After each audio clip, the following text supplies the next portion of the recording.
Hi, I'm Mima. I'm a grandma and a mom, and today I would like to read to you a very special book, The Giants and the Smalls by Nicholas Townsend Smith and illustrated by J. Tumburus. Oh, this is a great book. I think you're going to love it. It's for mommies and daddies and the children and even teenagers and even elderly people. And, I'm a grandma, so I'm getting elderly. I even have to scoot my glasses down today so that I will be able to see the words on the page. That's a first. Here is the first picture.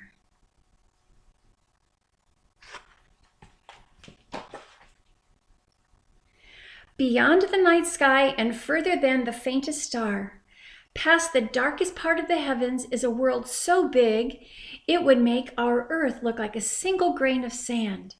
The inhabitants of this great sphere lived strange lives that were to a certain degree like ours. But the most curious thing about them was that some were giants and many were smalls. The giants and smalls lived amongst each other and shared the world as so many of us do. They breathed the same air, had similar opportunities, and in many ways were alike. However, they were massively different in size. Here's the next picture.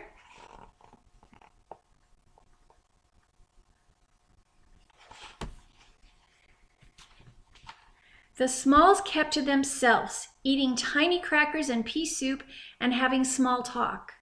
They believed that smalls were small, and a small is born a small, lives a small, and dies a small. They had strong beliefs about themselves. They never had thoughts of their little neighbors, even in insignificant ways. Smalls were afraid to do brave things because their minds were small, and they had always been small. So they went about in a small world, never having the courage to think big thoughts or take big risks. Their tiny feet led them down the same little paths, never brave enough to discover big things that would make them more exceptional in the heart. McBronze Rittenshanks was born into a small family and lived a small, ordinary life. His small friends had a hard time saying such a large name, and so he became known as Ritt. Ritt came from a family with a long history of being small, and as Ritt got older, he lived an insignificant life, traveled the same meager path his parents had taken, and associated with other smalls who lived, thought, and acted small. Do you want to see that picture again? I bet you do.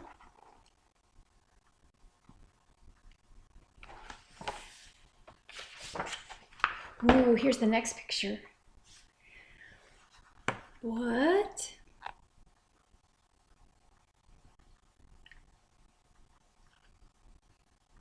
Wow. Like most smalls, Ritt only saw the path he was on and rarely looked up to see what else might be happening around him. One day, a burst of distant laughter high above him had him look to the sky. The giants had always been nearby, but he never paid attention to them, and for some reason, that day the sight of them sparked some fascinating questions. Why are there giants, he wondered. Why are they living such giant lives while I live this small one? How did they become so massive? Is it possible for me to become a giant? These were the first giant questions Ritt had ever asked. He had once heard that everyone could become a giant, but his parents' words rang in his mind. Giants are giants and smalls are smalls, and that's the way it will always be. Here's that picture again. Those are really big giants.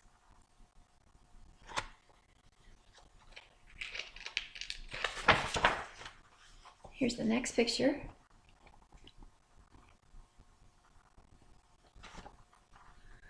Ritt shared his questions with some of his small friends, who laughed at him. Smalls were good at belittling after all. They told him, "It's not possible to become a giant. You have to come from a certain ancestry or have extra special talents to be a giant. Giants are unique. They said, you're just a regular old small. Rit slumped to the curb with his head in his hands. Here's a picture of Rit again. Head in his hands.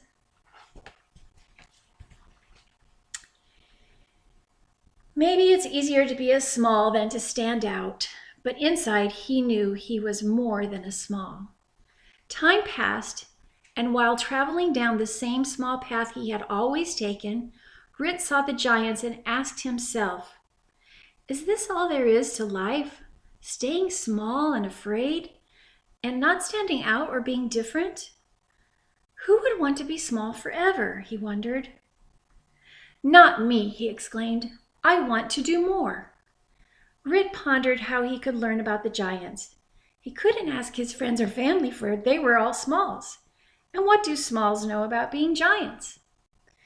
I've got it, he said out loud. Who would know more about being a giant than a giant? I know just what I'll do. The next picture.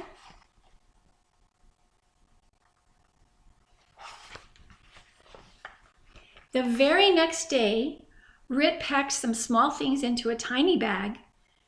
He grabbed several pairs of his favorite striped socks and his hat, of course, gathered some crackers and a hunk of cheese for his adventure, left the path he had always taken, and journeyed to find a giant. As Rit traveled, he made up a song, and as he walked, he sang and whistled the tune. I would like to be like you, and you could be with me, and we will go on to the moon to see what we can see. When my life gets too hard and to do, will you come set me free? Let me read that again. When my life gets too hard to do, will you come set me free? And as you find a way to break through, will you turn around and rescue me? Because the way is not found alone, and the only way can be one is by getting to somewhere that you've never known and do something that you've never done. Excuse me. The path wasn't easy for Rit. There were rivers to cross. Rit loved playing in streams, so this wasn't terrible for him. He had forests to trek and long open spaces to cross where the sun beat down on him continuously. The heat at times was unbearable. But after a long journey, every journey being long for a small, Rit arrived at the place where the giants lived. I wonder what will happen next.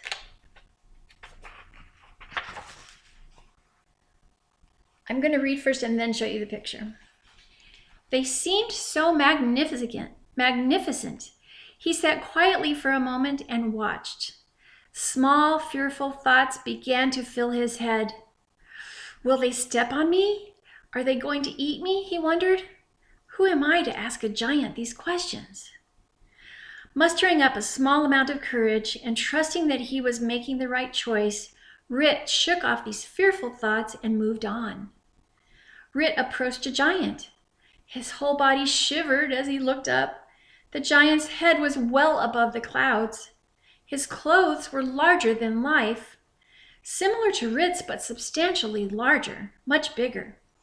The giant's brown vest and white shirt were all that was visible through the clouds.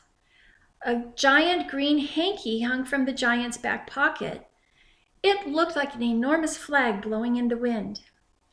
Rit approached the massive being and began to climb. He hung on and climbed and climbed and climbed. As he reached the giant's shoulder, Rit could no longer see the ground below. His head spun, his knees wobbled. He held on to the giant's shirt collar to keep from falling. He had never been so far above the ground and was hanging on for dear life. Gathering as much courage as he could, Rit climbed up to the giant's ear and yelled, "Mr. Giant!" Look, that's him climbing up the giant. Wow, that is a big giant.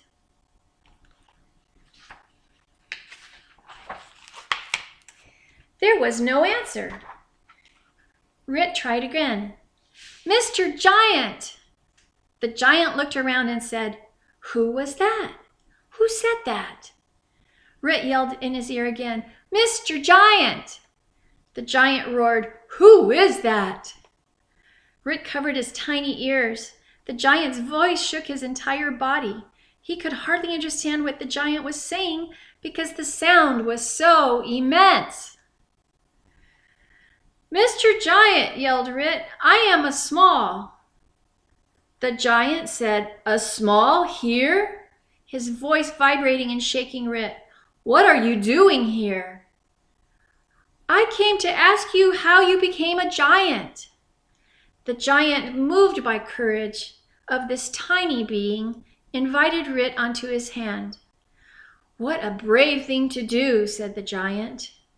Rit sat against a fold in the giant's hand and looked up into his enormous eyes. The giant cleared his throat, a little choked up by Rit's bravery, and began to speak in a quieter tone. I guess I'm choked up by his bravery too. "I am impressed by your bravery. I haven't seen a small in a very long time. I would be honored to share my story with you." Rit leaned forward as the giant continued. "My parents were giant, and they knew the path to become a giant. They loved to explore the possibilities in the world around them. They dreamed impossible dreams, and always thought of others and how they could best serve them. My parents' hearts were enormous. They were constantly looking for ways to improve themselves, serve others, and make their world a better place. Their giant feet took them down paths of endless possibility, and that helped them to reach their stature." Rit gasped and leaned in ever closer. "My friend, I need you to know that I was born a small, just like you." "At first," said the giant, "I didn't think I could measure up to my parents' stature, even though they taught me their ways from childhood. It took me years before I finally believed. When I finally started doing what they had told me all along, you know what happened?" Rit looked the giant straight in the eyes and asked, "What?" "Well, I began to grow." "What do you mean?" said Rit. The giant said, "You see, giants think extraordinary thoughts, speak significant words, and see and do remarkable things. That's what is magical about this world. By listening to my parents and doing what they did, I started to grow." Rit's thoughts were racing. Could this be true? This was madness. A small became a giant merely by thinking differently and making new choices? That's the difference between giants and smalls. Did that mean he could become a giant? There's only one way to find out, Rit thought to himself. "Will you teach me how to become a giant?" Rit asked. "Wow," said the giant. "This is a big thing you are asking me, and I don't know if you're up for the changes that will come if you go down this path. You're asking me to help you grow in a way you don't fully understand. How can I know that you will do what it takes to grow?" Rit got on his knees, hands clasped, with a single tear streaming down his cheek. He said, "Mr. Giant, I came here to learn about giants. I come from a long line of smalls, and I am tired of living such an insignificant life. I believe I am capable of more. I want to prove myself and the other smalls that anyone can become a giant. Will you please teach me?" This small had come all this way and risked his life to learn something new. The giant's eyes watered. He closed his eyes for a moment, brought his hand close to his face, looked intently into Rit's eyes and said, "Okay, I'll teach you what I do, but becoming a giant is up to you." Rit jumped up and down on the giant's hand, nearly falling off in his excitement. Here he was, a small, being taught by a giant. He would be able to prove that he was capable of more. His exuberance caused the giant to smile. He looked the giant right in his enormous eyes and said, "My name is McBronze Rittenshanks, but you can call me Rit." The giant said, "I'm my new friend, am Remy Riss Eckeritz, and you can call me Remy." So the friendship of Rit and Remy began. Here's a picture of them.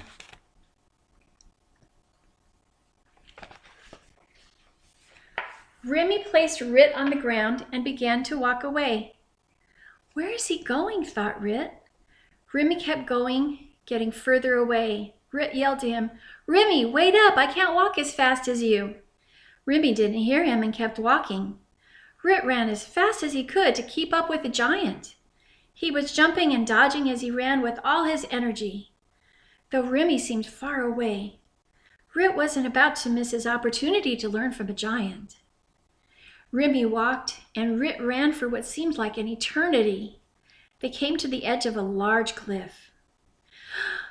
Rit was out of breath and exhausted as he collapsed at Remy's feet.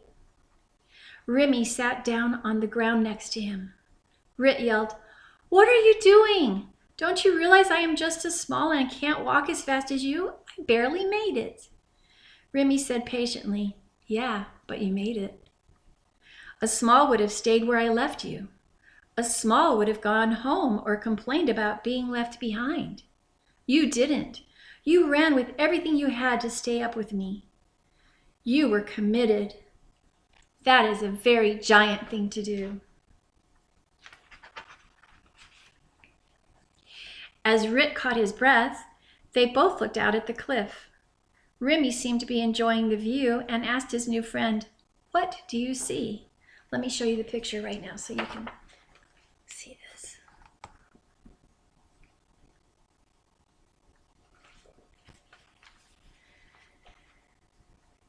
So Remy asked his new friend, "What do you see?" And Rit said, "I see a cliff, some plants, and the sky." Remy asked him, "What else do you see?" "Nothing," exclaimed Rit.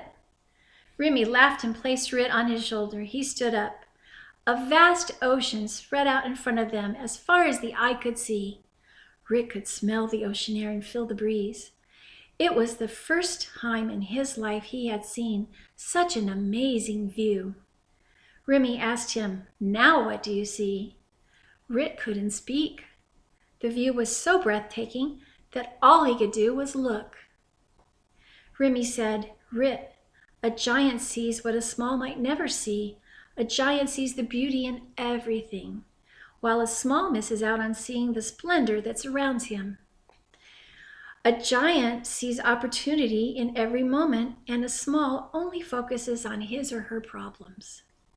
Rit looked up at Remy and said, "I want to see what a giant sees and do what a giant does."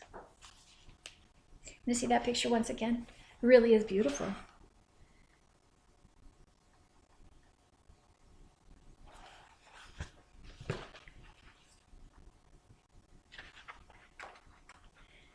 The giant is so kind, isn't he? The sun was going down. Remy told Rit, "Go home and think about the lessons you've learned. Come back tomorrow." He carried Rit back to where they had met, and Rit headed home. That night, as Rit slept in his small bed, he had giant dreams for the first time.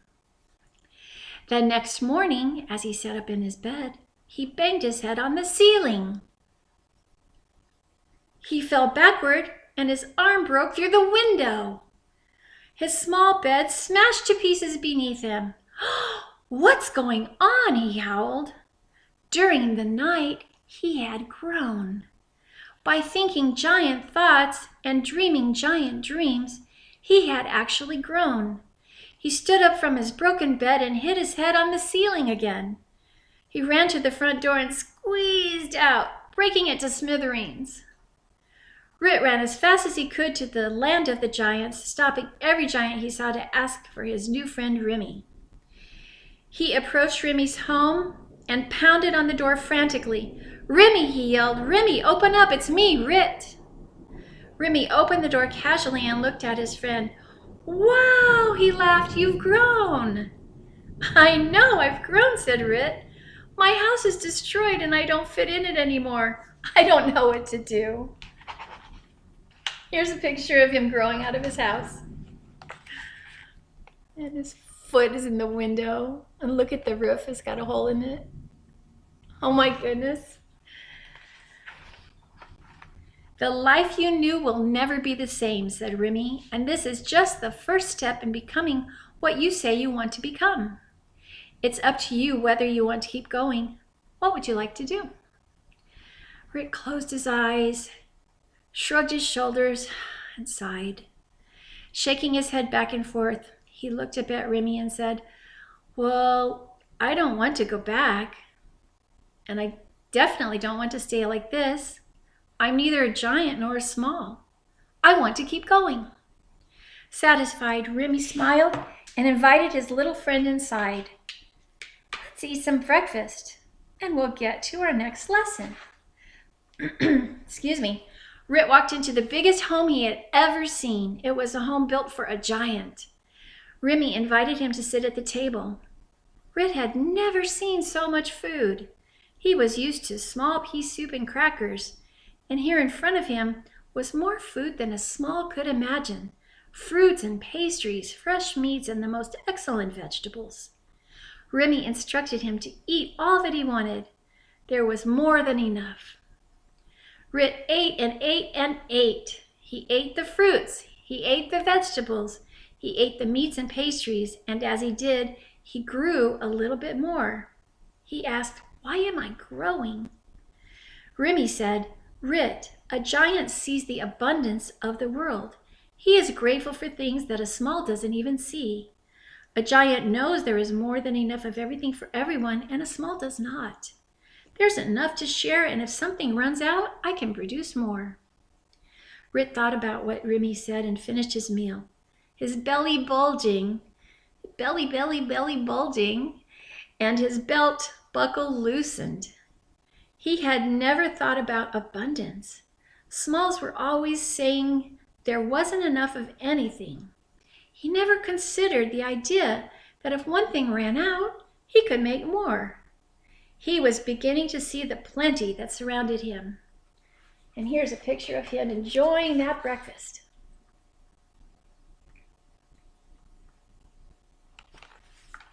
So much food. He stood up from the table and walked to the window. "Remy," he asked, "how is it that you have so much while the smalls have so little?" "Follow me," Remy said. He walked steadily outside to a large garden. Rit followed. He had never seen such enormous plants and fruit trees. There were rows and rows of fruits and vegetables and a small farm filled with animals. Rit asked Remy, "What are you doing?" Remy said, We are working in the garden. This is where the food you were eating came from. A giant works to earn the things he or she has, and you, my friend, will be working with me today. We will be pulling weeds and taking care of the plants, the fruit trees, and the animals." Suddenly, Rit noticed not only the plants, but the weeds. They were gigantic. How in the world could a small pull such big weeds and take care of such a large garden, he thought. Remy handed Rit some gloves and started working. Rit did too. He tugged and tugged on those weeds. At first, they wouldn't budge. His hands hurt and were swollen and blistered. A giant beetle jumped out, and Rit fell over backward, trying to get out of the way. He started laughing as he realized it had no intent and no interest in him. Rit had never worked so hard in his entire small life. The task felt impossible, but the more he worked, the stronger he got. The easier it became, and the bigger he grew. They spent the whole day working. Rit was covered in dirt and sweat and smelled worse than the animals. You did well, Remy said.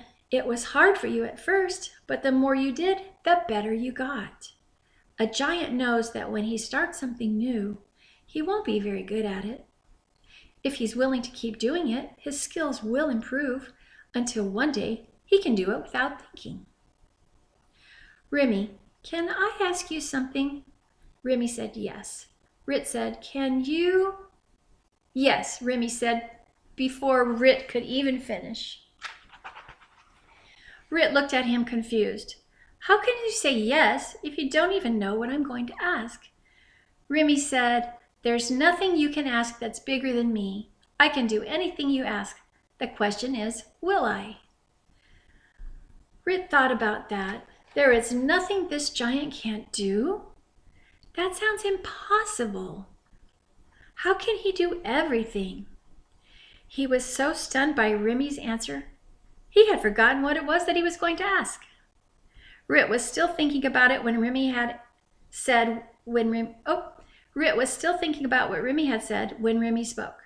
Rit, you have that same gift. In fact, all smalls and giants can do anything.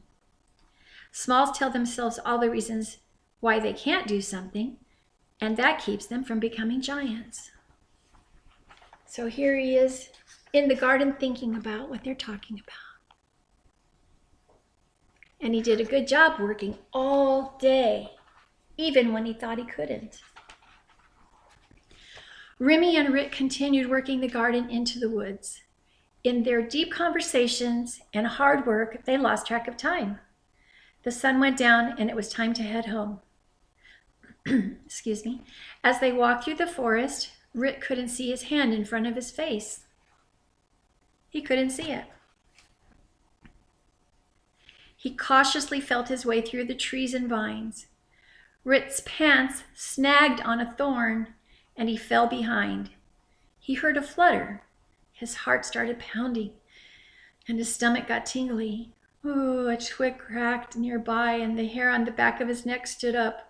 He imagined all of the frightening things that could be around him.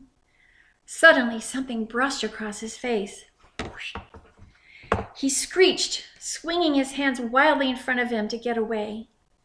He broke away from the thorn and started running wildly through the trees. He wondered what kind of creature was trying to get him, never realizing that his frightening encounter was just a leaf hanging from a branch. Rit could hear Remy walking in front of him, but could not see him. He followed as quickly as he could. It felt like he was walking forever in the darkness, but he kept moving. He didn't want to be left behind. As he caught up to Remy, tattered from the woods, Rit said, short of breath, you didn't seem afraid as you walked through that. You just kept going. And here's a picture of him going through the woods.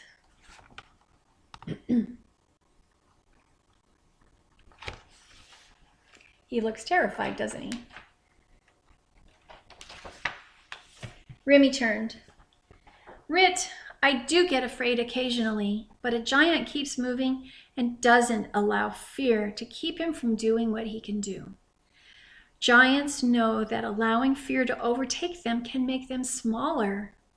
This was a new thought for Rit. He knew he could grow, but he hadn't considered the idea that fearful thoughts could make him shrink. Smalls allow their imaginations to create scary stories about all the bad things that could happen. Giants put positive things in their mind and move forward despite their fears. A giant knows that all fears are stories that we've made up. We can make the stories as scary or as beautiful as we would like. If I am in a place that I don't know or that might be scary, I make up a positive story in my mind and things turn out just fine. That was a relief to Rit. He liked the idea of making up new stories and certainly didn't want to shrink. Making new narratives sounded fun, so instead of imagining all the scary things in the darkness, he simply made up a new story. In place of terrifying creatures and monsters, he pictured happy little animals playing hide and seek in the dark. He imagined them laughing and telling stories with thoughts of him joining them in the silliness. And as he visualized this, he grew. Rit worked in every moment to do his best in everything he did. He worked every day at becoming a giant. In time, he built an enormous home, planted himself a prodigious garden, and began sharing his adventure with other Smalls. As many of the Smalls wondered what happened to Rit after they discovered his house in shambles. Many of the Smalls learned from Rit and also became giants. Rit had a lot of adventures with his friend Remy and learned the ways of the giants. It wasn't easy, and it took a lot of energy and effort for him to choose each day whether he was going to be a small or a giant, whether he would do giant things, ask giant questions, make giant decisions, or continue playing life as a small. In the end, Rit grew and grew and grew and became a giant among giants.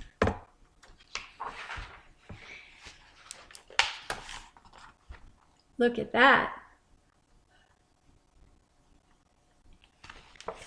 He's a pretty big giant. The end. Or is it? This may simply be the beginning of your adventure. Will you be a giant or a small? The choice is yours. Well, my friends, the choice is yours. And I hope you enjoyed The Giants and the Smalls by Nicholas Townsend Smith. What a great story, and I hope you will share it with your friends. And just remember something.